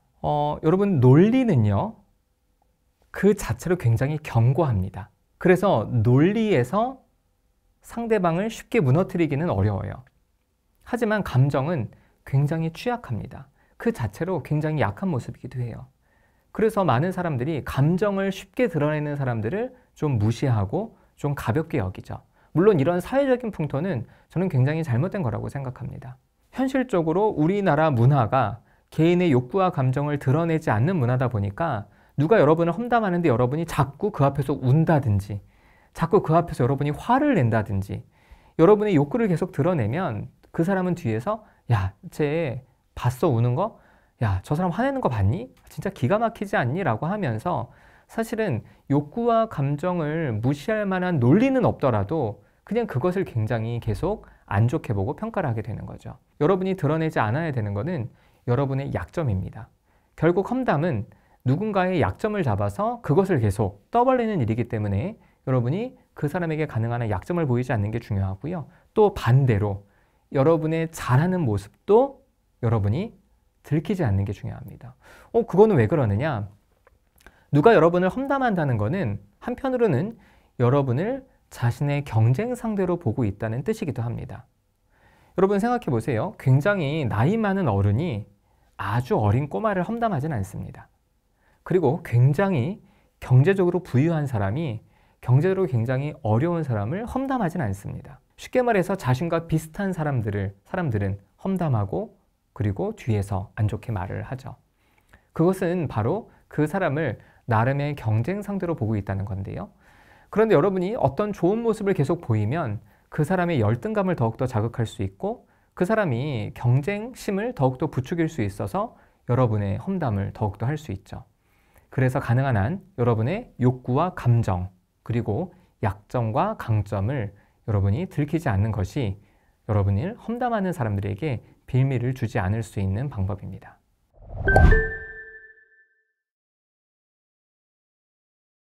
사람들은 모두 자신의 논리가 있습니다. 자기 말이 맞다고 생각해요. 근데 사실 이 자기 말이 맞다, 이게 마치 학문이라면 어쨌든 실험을 통해서 뭐라도 좀 검증을 하거나 증명을 하면 될 텐데 우리의 일상에서는 그러기가 어려운 경우가 많죠. 저도 상담을 하면서 수많은 사람들을 만나서 사람들의 이야기를 듣고 또 저는 심리학자다 보니까 이 사람에게 도움을 주기 위해서 나름의 솔루션을 제공할 때가 있습니다. 그런데 그때 많은 사람들이 선생님이 제 입장이 안 돼서 그러시나 본데 저는 그게 안 돼요 라고 이야기를 해요. 가장 대표적인 경우가 저는 이 아이를 키우는, 특별히 청소년 자녀를 키우는 부모님들을 상담할 때마다 부모님들에게 이렇게 얘기합니다. 본인이 아이의 삶을 통제하려고 하지 말고 아이에게 좀 자율권을 주세요 라고 이렇게 말씀을 드려요. 그러면 부모님들은 이렇게 얘기합니다. 선생님, 우리 아이에게 자율권을 주면은 우리 아이는 그냥 자기 마음대로 계속 핸드폰만 하고 공부도 안 하고 아주 일상이 엉망이 됩니다. 그럼 제가 이렇게 얘기를 해요. 아니, 그렇게 아이가 시행착오를 겪더라도 성인이 되기 전에 실패도 해보고 성공도 해보고 해야 나중에 성인이 됐을 때도 내가 이렇게 살면은 안 되겠구나 라고 깨달음이 오겠죠. 그런데 부모님이 아이에게 자율권을 주지 않고 계속 아이를 일방적으로 밀어붙이고 이렇게 해서 아이가 성인이 된다면 아이는 자기가 왜 열심히 살아야 되는지 알지 못할 거예요. 그러니까 아이에게 좀 자율권을 주세요. 아이를 좀 기다려주세요 라고 이야기를 해요. 저도 아이를 키우는 부모 입장에서 저는 이렇게 아이들에게 자율권을 주고 있습니다 라고 말하면 또 그분들은요, 선생님은 심리학자니까 선생님 애들도 착하겠죠 라고 하면서 어떤 이유로든 자신의 논리를 굽히지 않고 내 말이 맞다라고 합니다. 아, 선생님 저 불안한 것 같아요. 이렇게 얘기할 때가 있어요. 그럼 어떤 게 좀 불안하세요? 라고 하면 제가 그냥 아이를 통제하지 않으면 아이와 저와의 관계에 아무것도 남지 않을까 봐 제가 불안해하는 것 같다 라고 했을 때 저는 그 마음에 공감을 해줍니다. 아, 본인 말이 맞다고 계속 했던 이유가 사실은 그것이 논리적으로 맞아서가 아니라 아, 그런 두려움이 있으시구나. 그래요. 그러실 것 같아요. 그 두려움은 사실 저도 있습니다. 저도 아이를 키우면서 아이와 저와의 관계에서 이제 아무것도 남지 않고 성인이 될까 봐 두려워하는 마음이 있어요. 그래서 그 마음에 공감을 해주면요. 사람들은 마음을 조금 바꾸게 됩니다. 여러분이 어떤 대화를 할 때 여러분의 의견을 물어봐주고 여러분의 마음에 공감해주는 사람은 사실은 대화하기가 굉장히 수월하죠. 근데 반대로 자기 말만 맞다고 우기는 사람이 대화가 안 될 때 그냥 여러분도 아, 답답해 라고 등 돌리지 마시고 어떤 마음에 그러시냐 라고 물어보시고 아, 그래, 그럴 수 있을 것 같다. 그런데 그 사람 입장에 여러분이 공감을 해주라고 제가 말씀을 드리면요. 어떤 분들은 저한테 이러십니다. 아니, 선생님, 저 사람이 틀린 의견을 얘기했는데 어떻게 공감을 해줍니까? 라고 해요. 제가 여기서 늘 반복적으로 말씀드리는 게 공감과 동의는 다르다. 동의는 그 사람의 결정에 찬성하는 겁니다. 그런데 공감은 야, 네 입장에선 그럴 수 있겠다. 이렇게 그 마음을 알아주는 거예요. 여러분의 자녀나 여러분의 배우자나 잘 다니던 학교나 직장을 그만둔다 그래요. 그러면 안 되지. 계속 다녀야지. 어딜 그만둬? 라고 이야기를 하면 상대방은 자신이 지금 힘들고 어렵다는 것에 대해서 이해받거나 공감받지 못했다는 생각 들어서 마음을 굉장히 크게 다칩니다. 저는 그렇게 말해요. 어떤 마음이니? 아, 그래, 그럴 수 있겠다. 충분히 학교를 그만두고 싶을 수 있겠고 충분히 직장을 그만두고 싶을 수 있겠다. 그럼 그 사람이 아니, 그러면 동의하는 거예요? 저 직장 그만둬도 되고 학교 그만둬도 됩니까? 라고 확인해요. 그럼 저는 그것에 대해서는 좀 기다려보자. 내가 당장 그것에서 동의는 하지 못하겠다. 그래서 여러분 생각해 보면요. 여러분 주변의 모든 사람들 그 사람 입장에서 보면 나름대로 이해가 됩니다. 하지만 그 사람이 이해가 된다고 여러분이 그 사람의 결정에 즉시 찬성하는 건 아니다. 그래서 여러분을 답답하게 하는 사람, 자기 말만 맞다고 우기는 사람, 대화하기 싫은 사람, 그 사람과 뭔가 계속 관계를 이어가고 대화를 이어가시려면 그 사람의 마음을 물어보시고 그 마음에 공감을 해주시는 것이 그 사람과 원활하게 대화를 이어갈 수 있는 방법이라고 할 수 있습니다. 가족이나 연인, 친구가 나르시시스트라면 손절하셔야 됩니다. 가족일지라도 손절하셔야 돼요. 제가 조금 잘 도와주면 이 사람이 괜찮아지지 않을까요? 성격은 바뀌지 않기 때문에 성격인 겁니다. 자기애성 성격장애라고 하는 거는 기본적으로 변하지 않는다라는 대전제 조건이 있습니다.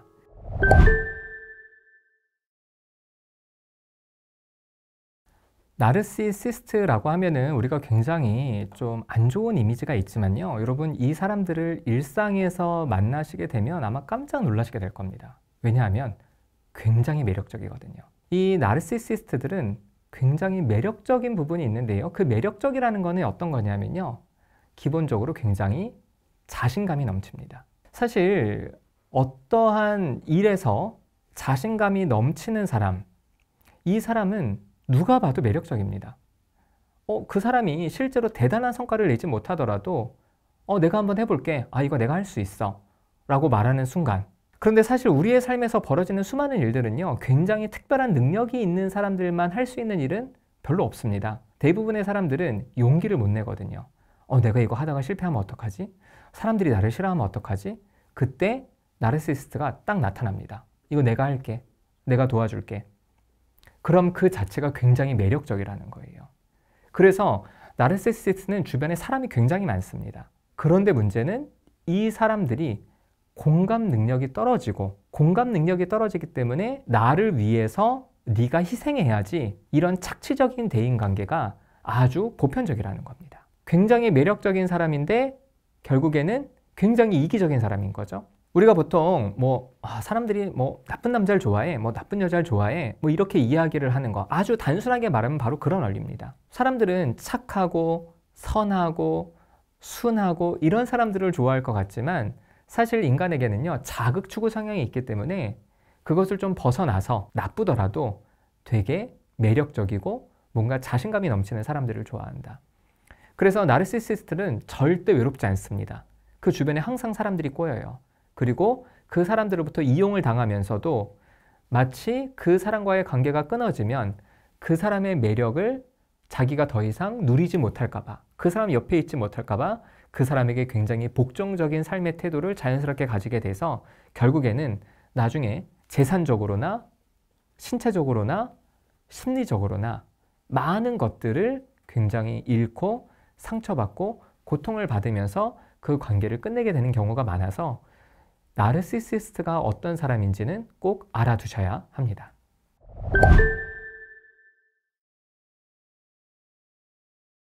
한 연구에 따르면 나르시시스트를 두 가지 유형으로 구분을 하고 있습니다. 하나는 거대형, 웅대형, 과장형 이렇게 얘기하는 그랜디오스 나르시시스트가 있고요. 하나는 연약형, 취약형, 불러너블 나르시시스트 이렇게 이제 구분을 합니다. 웅대형, 거대형 나르시시스트는요, 여러분이 딱 보셨을 때 야, 저 사람 진짜 매력적인데? 야, 저 사람 대단하다. 딱 누가 봐도 외향적이고요. 굉장히 진취적이고 굉장히 적극적입니다. 그래서 앞에 나서기를 좋아하고 사람들과 적극적으로 관계를 맺는 거죠. 야, 내가 할게. 이건 내가 해결할 수 있어.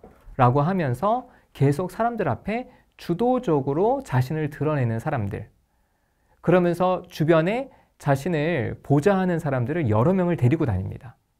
그래서 누가 봐도 야, 좀 멋있는데? 좀 매력적인데? 이렇게 느껴지는 사람들이 바로 거대형, 웅대형 나르시시스트고요. 반면 연약형, 취약형 나르시시스트는 반대입니다. 좀 내향적이에요. 좀 소심해요. 그리고 걱정이 많습니다. 그러면서 사람들이 나를 싫어하면 어떡하지? 좀 전전긍긍하기도 해요.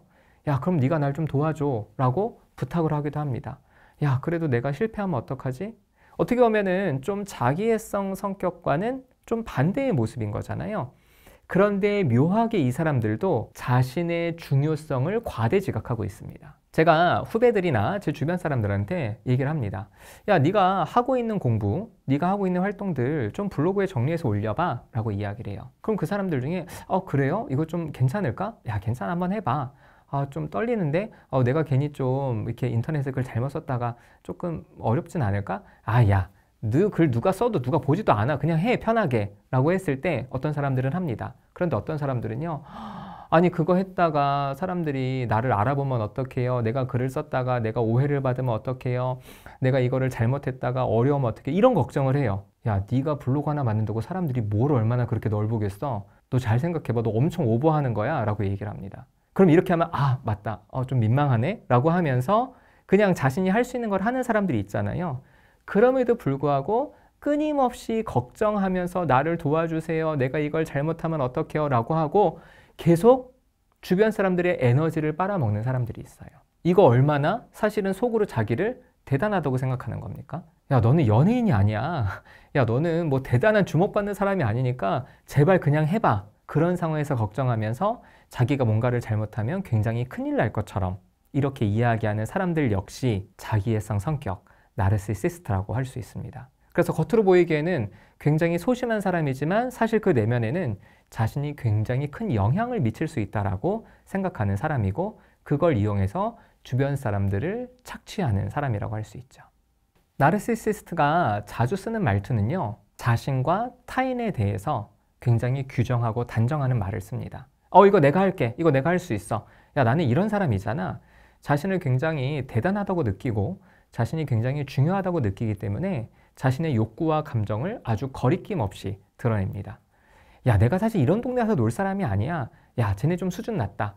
라고 하면서 계속 타인을 평가하는 것도 나르시시스트의 말투라고 할 수 있죠.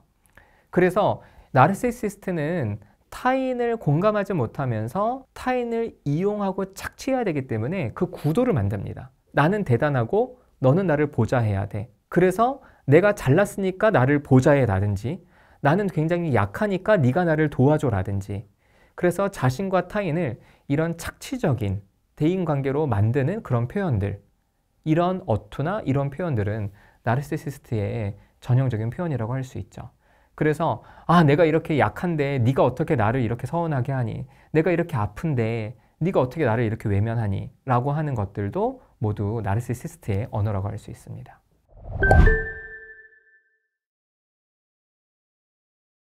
우리가 주변에 되게 이기적이라고 생각하는 사람들이 있죠. 자신의 어떤 이득을 위해서 타인을 좀 이용하려고 하고 좀 자기가 유리하도록 모든 상황을 좀 결정하는 사람들이 있습니다.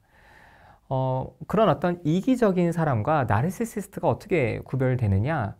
이기적인 사람은요, 상황에 따라서 이기적일 수도 있고 다른 상황에서는 이타적일 수도 있습니다. 다시 말해서 자기가 굉장히 아끼는 사람들과의 관계에서는 한없이 헌신적인 태도를 보일 수 있어요. 그런데 다른 사람들과 있을 때는 내가 쟤를 좀 이용해 먹어야겠다. 내가 뭐 회사에서는 내가 좀 내 이익을 챙겨야겠다.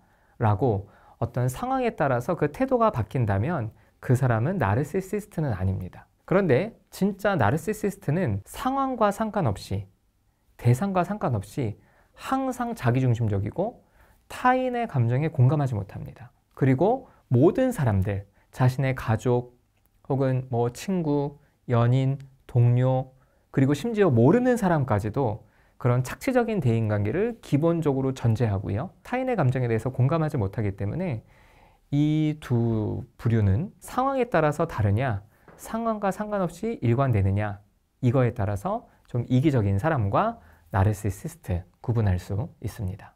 어떤 사람이 나르시시스트가 되느냐, 이 부분에 있어서는 뭐 다른 성격적인 문제에 있어서도 그렇듯이 항상 유전과 양육에 대한 이야기가 이제 같이 나오게 됩니다. 일단은 유전적인 성향이 또 분명히 있습니다. 그 어린 아이들을 봐도요, 좀 타고나기를 공감 능력이 좀 떨어지는 아이들이 있습니다. 그런데 이런 공감 능력이 떨어지고 관계 속에서 상대방의 감정을 잘 못 느끼는 그런 아이들 중에서 주변 사람들이 너무 이 아이에게 큰 기대를 했거나 대단하다고 느끼거나 혹은 반대로 주변에서 굉장히 이렇게 소위 말해서 간단히 그냥 우쭈쭈 해주는 이런 환경뿐만 아니라 반대로 집안이 너무 어려워서 어린아이가 내가 이 집을 일으켜야겠다. 내가 잘해서 부모를 행복하게 만들어야겠다. 라고 생각하는 그런 좀 환경이 어려운 가정에서 자랐을 경우에도 굉장히 자기 중심적인 생각들을 많이 하게 됩니다. 그래서 내가 잘하면 이 모든 게 해결될 수 있어. 역시 나는 대단해. 사람들은 나를 도와주는 존재야. 나를 위해서 어떤 기능을 하고, 그럼 우리가 보통은 그 사람에게 고마움을 느껴야 되지만 좀 선천적으로 공감 능력이 떨어지기 때문에 그런 고마움을 느끼지도 못하고 계속 그런 착취적인 대인관계를 맺게 되죠. 공감 능력이 떨어지는 사람들 중에서 환경적으로 너무 자기 중심적인 생각을 할 수밖에 없는 환경에 살았던 사람들은 결국에는 성인이 돼서 나르시시스트, 자기애성 성격 장애를 가지게 된다고 할 수 있습니다.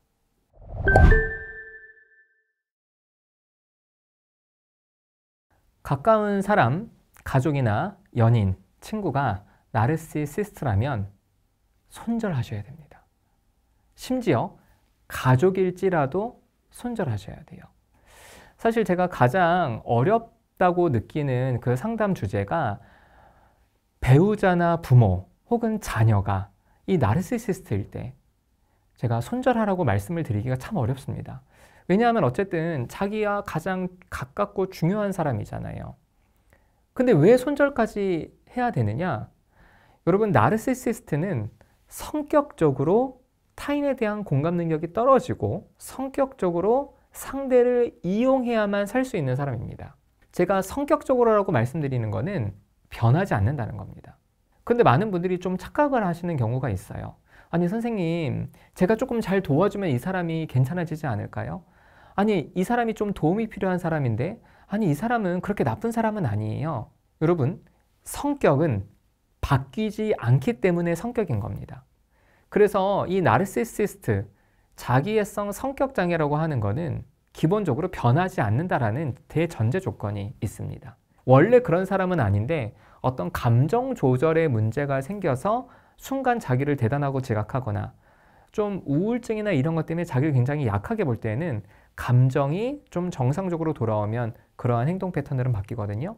그런데 감정과 무관하게 이 사람이 일관되고 꾸준하게 이런 태도를 보였다면 여러분은 그 사람에게 이용당하고 착취당할 수밖에 없습니다. 사람들은 설마 이 사람이 그렇게 나쁜 사람이겠냐라고 하는데요. 여러분 한번 생각해 보셔야 될 게 분명히 이 세상에는 착한 사람도 있지만 악한 사람도 있죠. 그런데 그 악한 사람이 반드시 내 가족은 아니야 라고 말할 수 있겠습니까? 그건 아닙니다. 여러분이 선택하진 않았지만 여러분의 가족 중에서도 분명히 나르시시스트가 있을 수 있고, 특별히 한국은 이 가족이 굉장히 중요한 문화이기 때문에 타인에 대해서는 그렇지 않으면서도 가족을 굉장히 착취하는 사람들이 있습니다. 여러분이 아무리 열심히 노력하고 애쓴다고 해서 그 사람이 나아진다는 보장이 없고, 오히려 그런 역기능적인 패턴이 계속돼서 한 사람이, 나르시시스트면 그 주변 사람들이 모두 무너지기 때문에 저는 좀 손절을 하라고 강력하게 말씀을 드립니다. 절대로 여러분이 바꿀 수 없습니다. 그럼 뭐 전문가는 바꿀 수 있냐? 아니요. 이건 전문가도 바꿀 수가 없습니다. 특별히 나르시시스트들은 상담을 받으러 잘 안 옵니다. 왜냐하면 자기가 대단하다고 생각하기 때문에. 그리고 오더라도 굉장히 유명한 사람, 자기 급에 맞아야 된다고 생각하는 그런 사람들만 찾아가면서 그 사람과의 관계에서도 계속 전문가들을 이용하려고만 하기 때문에 이 전문가들도 이 사람을 상담을 통해서 바꾸는 것을 굉장히 어렵다라고 생각하기 때문에 여러분이 가까운 사람으로서는 절대로 이 사람을 변화시킬 수 없습니다. 그래서 유일한 방법은 그 사람과의 관계를 끊는 것입니다. 이유 없이 싫은 사람, 그 사람이 동성이라면 그 사람은 여러분의, 그 사람이 이성이라면 여러분의 반영하고 있는 겁니다.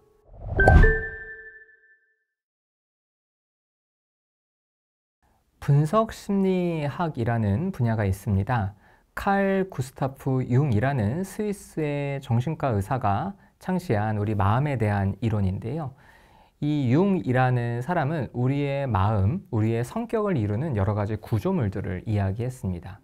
그 중에 하나가 그림자인데요. 자, 그림자는 내가 싫어하는 나의 모습이 그림자라고 할 수 있습니다. 우리는 보통 좋은 것, 밝은 것, 빛을 향해서 나아가려고 합니다. 그런데 빛을 향해서 나아가면 우리 뒤에는 그림자가 생기죠. 그런데 사람들은 보통 자신의 어두운 모습 혹은 자신이 싫어하는 모습, 자신의 열등한 모습을 보지 않으려고 합니다. 그런데 빛을 향해 나아가는 모든 사람들에게는 항상 그림자가 있듯이 우리의 마음에도 내가 숨기고 싶어하는, 내가 싫어하는 모습, 열등한 모습, 그것이 바로 그림자로 남아있는 거죠. 이 그림자를 알 수 있는 방법이 무엇이냐? 여러분 주변에 여러분이 이유 없이 싫어하는 사람이 있는지를 한번 생각해 보세요. 첫 번째로는 동성입니다.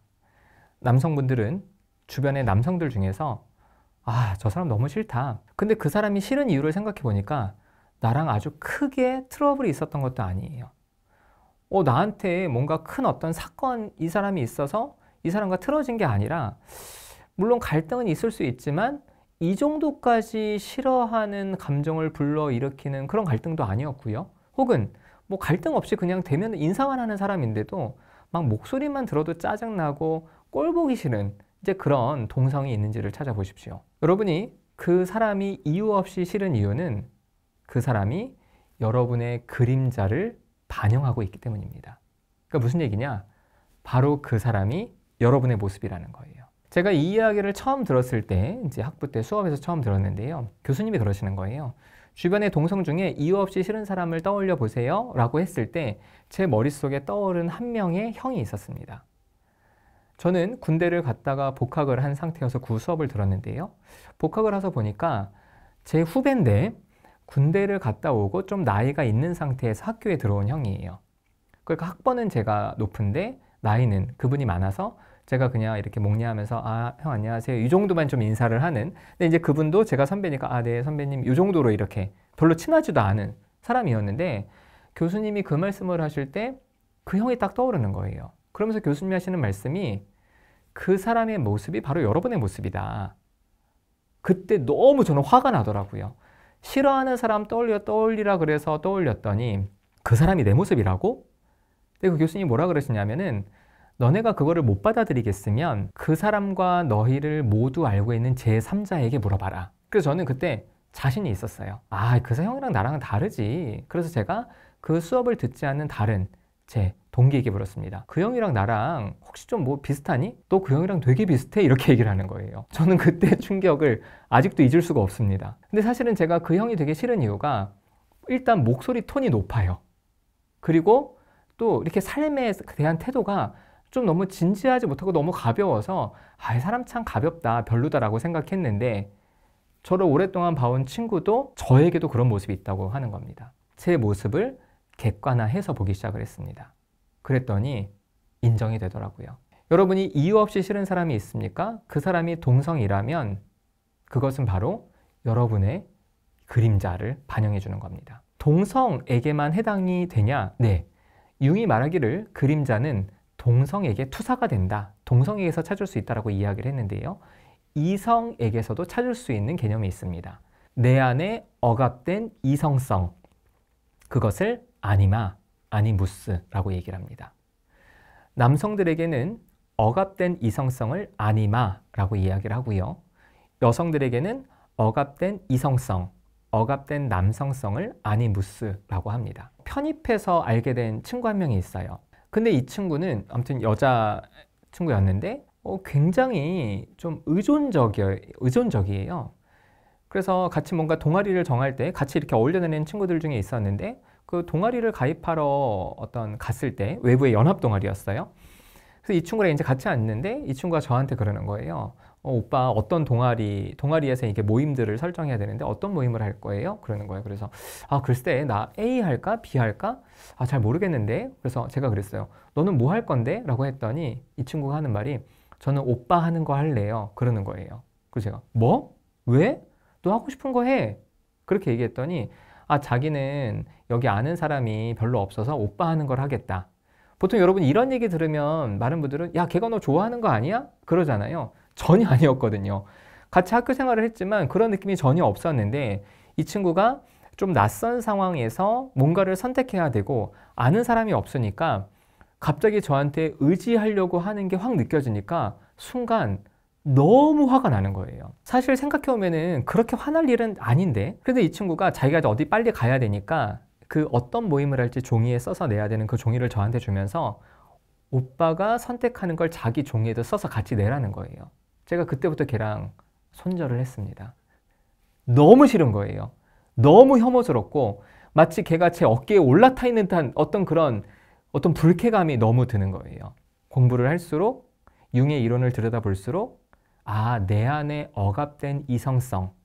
사실은 저도 굉장히 독립적인 사람이고 굉장히 자율적인 사람이긴 하지만 제 안에 저는 굉장히 누구한테 강렬하게 의지하고 싶은 마음이 제 안에 있던 거더라고요. 하지만 이거는 우리가 사회에서 요구하는 그런 어떤 남성다움과는 반대되는 거죠.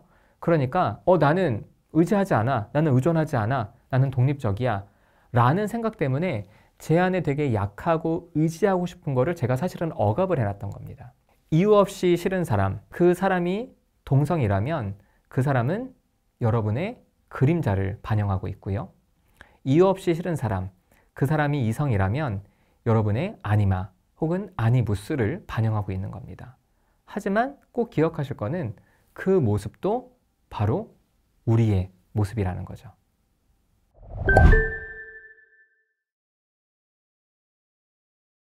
내가 숨기고 싶어하는 나의 모습, 내 열등한 모습, 내 억압된 모습 이런 것들을 우리가 계속 숨기고 감추고 억압하고 살면요. 나중에 우리 마음에 억압된 것들이 우리의 마음속으로 크게 떠올라서 우리의 삶을 굉장히 혼란스럽게 합니다. 자신의 그림자와 화해하고 자신의 아니마, 아니무스를 자신의 것으로 받아들여라. 열등한 모습을 인정하라라고 얘기를 합니다. 그러면 내가 싫어하는 내 모습 어떻게 인정할 수 있을까요? 두 가지 방법이 있습니다. 첫 번째로는 열등한 모습의 이면, 열등한 모습의 다른 면, 내가 되게 싫어하는 모습의 장점을 인식하는 겁니다. 아까 제 그림자로 저는 가벼운 삶의 태도, 일단 목소리도 톤이 이렇게 중후하진 않으니까 그 목소리 톤이나 삶의 태도가 가벼운 게 저는 사실은 되게 싫거든요. 그런데 이 가벼운 삶의 태도가 제 삶에서 항상 저를 고통스럽게 했느냐? 그렇지 않습니다. 이 심리학 공부를 하면서 제 주변의 동료들과 다르게 저는 굉장히 다양한 일들을 해왔습니다. 그래서 전공생들을 모아서 제가 스터디도 조직해서 오랫동안 강의도 했고요. 또 심리학자로서 글을 쓰고 출판도 하고요. 또 그러다 보니까 이렇게 스터디원에서 불러주셔서 제가 유튜브 촬영을 하듯이 다른 곳에 가서도 이렇게 카메라 앞에서 촬영을 하기도 하고요. 사실 제가 굉장히 진득하고 중후하고 좀 무거운 사람이라면 저는 아마 제가 지금까지 활동하는 것 같은 활동들을 잘 못했을 거예요. 여러분이 싫어하는 모습 있을 수 있습니다. 그런데 그 싫어하는 모습을 가지고서도 잘 살아가는 사람들이 있고요. 어쩌면 여러분도 그 싫어하는 모습 때문에 여러분의 삶에서 얻는 이득이 있을 겁니다. 아, 그래, 내가 이런 사람이야. 이것에 장점이 있지 라고 생각하면서 그것을 나의 것으로 받아들일 필요가 있습니다. 또 제 안에 억압되어 있는 이성성, 의존 욕구, 나 아무것도 못해, 네가 좀 해줘. 이러한 것도 제가 제 삶에서 사람들과 관계 맺을 때 굉장히 유용하게 작용할 수가 있어요. 독립적이기만 한다면 제 주변 동료들은 어쩌면 외로움을 느낄 수도 있어요. 왜냐하면 어떤 일을 하든지 제가 혼자 알아서 판단하고, 그리고 제가 혼자서 뭔가를 할 때 누구한테 의존하진 않는다면, 누구랑 상의하지 않는다면 주변 사람들이 좀 서운하겠죠? 그래서 저도 의존하는 게 나쁜 게 아니구나. 내가 의존해야 더 관계도 잘 맺을 수 있듯이 의존하는 것도 나한테 큰 장점이구나 라고 하면서 내가 좋아하는 모습뿐 아니라 내가 싫어하는 모습도 내 삶의 일부로 받아들이는 것, 내 싫어하는 모습의 장점을 보는 것, 그것을 내 모습을 인정할 수 있는 방법, 첫 번째 방법이고요. 두 번째 방법은 내가 어떤 열등한 모습이 있더라도 있는 그대로 나를 사랑해주는 사람들이 있잖아요. 아마 여러분도 있을 겁니다. 여러분 주변에도 여러분이 있는 모습 그대로 사랑해주는 사람들이 있을 거예요. 그런데 내가 내 모습이 싫어서 나를 싫어한다면 그 사람들은 내 열등한 모습까지도 사랑하는데 그 사람들이 나를 향한 사랑을 내가 폄훼하고 평가절하하는 것일 수도 있어요. 그래서 내 있는 모습 그대로 사랑해주는 사람들의 마음을 생각한다면 그래, 내가 좀 잘난 모습도 있지만 못난 모습까지도 나로 인정해주고 사랑해주는 그 사람들의 마음을 받아들이면요, 자신의 모습, 자신의 열등한 마음도 부분도 내 것으로 받아들일 수 있으십니다. 난 그냥 그 사람 욕하는 게 좋아 라고 한다면 그 사람과 손절하세요. 남을 미워하고 불평만 하는 게 그 사람한테 힘들다면 그 사람 마음에 공감을 먼저 해주시고, 그러면서 그 다음에 여러분의 마음을 전달해 주시는 게 좋습니다.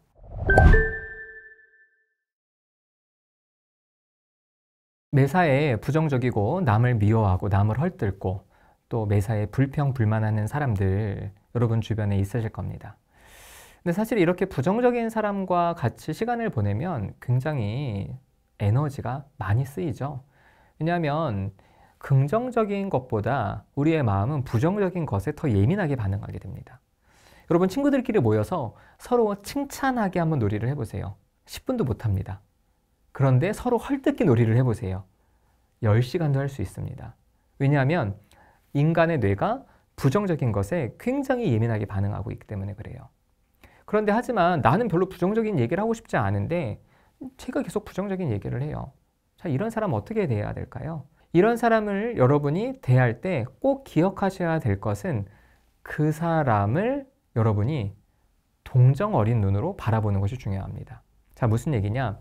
누가 불평불만을 할 때 여러분이 그 사람에게 어떤 조언을 한다든지 여러분이 그 사람에게 어떤 충고를 한다든지 야, 너 그렇게 하지 마라 라고 이야기를 하고 싶으시다면 먼저 그 사람이 그 부정적인 생각이나 말과 행동 때문에 그 사람이 얼마나 스스로 고통을 받고 있는지를 여러분이 좀 기억하셔야 되세요. 여러분 누구한테 화 내보셨습니까? 누구한테 부정적인 감정 드러내 보셨나요? 내가 누군가한테 부정적인 감정을 드러내거나 내가 누구를 미워하거나 내가 어떤 불평, 불만을 가지면 그거를 표현하기 전에 일단은 내 마음 자체가 굉장히 힘듭니다. 그래서 여러분 입장에서는 늘 불평불만하고 부정적이게 하는 사람이 매우 싫고 힘드시겠지만 그 사람과 관계를 끊을 수도 없고 그 사람을 내가 계속 관계를 맺어야 된다면 먼저 그 사람에게 조언과 충고를 하기 전에 아, 이 사람이 먼저 힘들겠구나. 그래서 여러분이 그 사람의 마음을 좀 인식을 하신다면, 야, 너 좀 그만 불평해라. 야, 너 좀 그만, 사람들 욕 좀 그만해. 라고 하시기 전에, 야, 근데 너 지금 마음이 힘들지 않아? 야, 너 그렇게 좀 이게 이렇게 싫은 마음이 들면 뭐 너 많이 힘들 것 같은데 어때? 라고 하면서 그 사람 마음을 좀 읽어주시는 거예요. 그랬을 때 그 사람이 아닌데? 나 하나도 안 힘든데? 난 그냥 그 사람 욕하는 게 좋아. 라고 한다면 그 사람과 손절하세요. 그런데 그 사람이 사실은 남을 미워하고 불평을만 하는 게 그 사람도 힘들다면 그 사람 마음에 공감을 먼저 해주시고 그러면서 그 다음에 여러분의 마음을 전달해 주시는 게 좋습니다. 나도 그 얘기를 듣는 게 좀 어렵다. 나도 좀 마음이 너무 힘들어. 그 사람의 어려움을 알아주시고 그 다음에 여러분의 마음도 전달하신다면 그렇게 불평불만하는 사람들과도 적절하게 대화하시면서 관계를 이어가실 수 있습니다.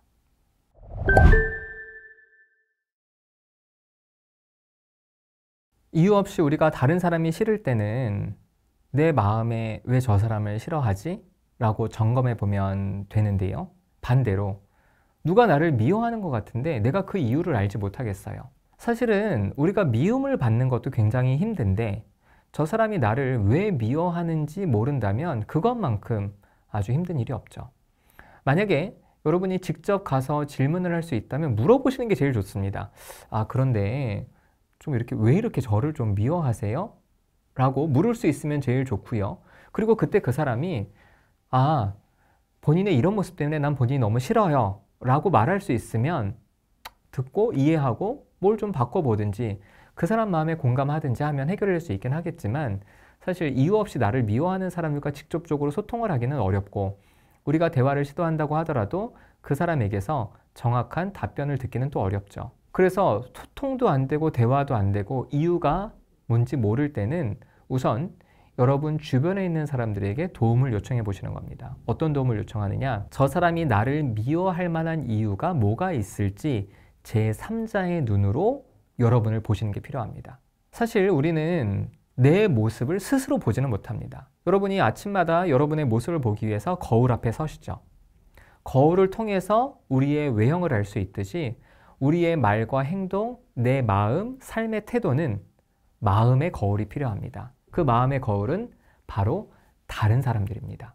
내 입장에서는 내가 하는 말과 행동이 타당하더라도 제3자가 보기에는 너무 떼를 쓰거나 너무 고집을 피우는 것처럼 보일 수도 있죠. 제3자에게 야, 저 사람이 나를 미워하는데 그 이유가 혹시 뭐가 있을까? 야, 네가 봤을 때도 내가 좀 불편한 부분이 있니? 라고 물으시고 그 사람이 사실은 솔직히 말하면 너의 이런 모습 때문에 나도 좀 네가 불편한데 야, 어쩌면 저 사람도 너를 불편해 할 수 있지 않을까? 라고 이 사람의 도움을 받을 수 있겠죠.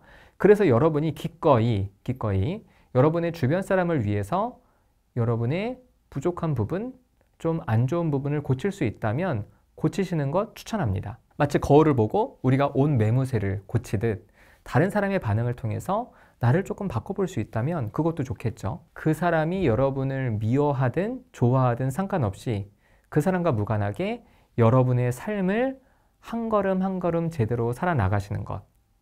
그래서 여러분이 상대방의 이유 없는 미움에 반응하지 않고 여러분의 삶을 꾸준하게 살아가시다 보면은 어느 순간 상대방도 제가 문제가 아니라 내가 문제였구나 라고 깨달을 수도 있고요.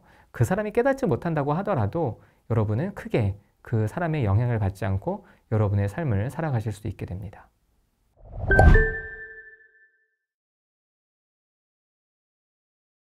우리가 어떤 모임이나 단체나 조직에서 이유 없이 한 사람이 다른 사람을 미워하고 또 주변 사람들이 그 사람의 의견에 동조를 해서 따돌림이 일어나는 경우들이 굉장히 많죠. 근데 이제 그런 상황에서 누가 봐도 야, 저 사람이 얘 미워하는 거는 그렇게 합리적이나 타당하진 않은데 또 여러분 이런 영상을 보셨다면 야, 저 사람은 저기 그림자를 또 쟤한테 투사해서 저렇게 또 미워하는구나. 이렇게도 여러분이 또 분석이 가능하실 수 있을 겁니다. 자, 그런 상황에서 좀 부당하게 따돌림을 당하는 사람들, 그 사람들에 대한 마음이 여러분이 좀 좋지 않아서 그런 분위기를 좀 바꾸고 싶다, 좀 변화시키고 싶다라고 하신다면 어떤 행동들을 좀 하실 수 있을까요? 사실 이렇게 집단에서 어떤 한 사람을 미워하고 그 감정에 대해서 여러 사람들이 동의를 했을 때 그 암묵적인 동조 현상이 굉장히 크게 작용을 합니다.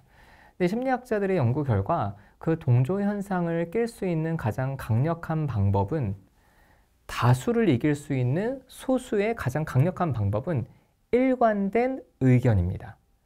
다시 말해서 다수가 일관되게 어떠한 사람들을 미워하고 따돌리려고 했을 때 소수가 나는 그거에 대해서는 좀 동의하지 않는다 라고 한마디를 던지는 것. 그러면 여러 사람들이 누군가를 미워할 때 그 사람의 한마디가 당장 그 전체의 분위기를 바꾸지 못합니다. 그런데 그 이야기가 나올 때마다 야, 나는 제가 그렇게 잘못했다고 생각하진 않는데 뭐 니네들은 좀 그렇게 생각이 드니? 라고 이야기하고 다음에 또 그런 얘기가 나왔을 때 야, 근데 우리 좀 너무한 것 같지 않니? 라고 조심스럽게 일관되게 소수의 의견을 얘기하다 보면요, 연구 결과 그 소수의 의견에 조금씩 동의하는 사람들이 생깁니다. 그래서 결국에는 이 집단 압력이 가장 무서운 이유는 그것에 동의하지 않는 사람들이 침묵하기 때문인데요, 그 침묵을 깨고 일관된 의견을 표출하면 소수가 결국에는 다수에게 영향을 미칠 수 있는 겁니다. 그래서 여러분 주변에서 좀 이유 없이 따돌림을 당하는 사람, 그런 분위기를 좀 깨고 싶으시다면 조심스럽게 하지만 일관되게 여러분의 다른 의견을 제시하시는 것이 좋은 방법입니다. 저의 신간 대화가 서툰 게 아니라 감정이 서툰 겁니다. 이 책은요, 우리가 일상에서 사람들과 관계를 맺을 때 관계가 어려운 이유, 대화가 어려운 이유를 제 오랜 경험을 통해서 또 상담 현장의 목소리를 반영하면서 만든 대화법 책입니다. 한국 사람들 사이에서 말이 안 통한다라고 했을 때는 사실 외국인과 말이 안 통하는 것은 언어의 문제잖아요. 하지만 한국 사람들과 말이 안 통하는 것은 언어의 문제가 아니라 대화법의 문제입니다. 우리가 어렸을 적부터 부모님이나 또 학교를 통해서 언어는 배웠지만 대화하는 방법은 배우지 못했습니다. 그래서 되는 대로 자신의 생각이나 자신의 감정을 일방적으로 전달하다 보니까 대화가 어려운 것이죠. 그래서 이 대화를 어떻게 잘해야 되느냐? 그러기 위해서 저는 우선 마음을 들여다봐야 된다. 그래서 자신의 감정을 정확하게 인식하고 상황에 맞게 그 감정을 전달할 때 우리의 대화는 원활하게 이루어지고요. 대화가 원활하게 되면은 관계도 원활해지고, 그럼 우리의 삶도 전반적으로 원활하게 될 수 있다고 전달하는 것이 이 책의 내용입니다. 자신의 감정을 정확하게 인식해서 대화를 건강하고 지혜롭게 하기를 원하시는 분들에게 이 책을 추천드립니다.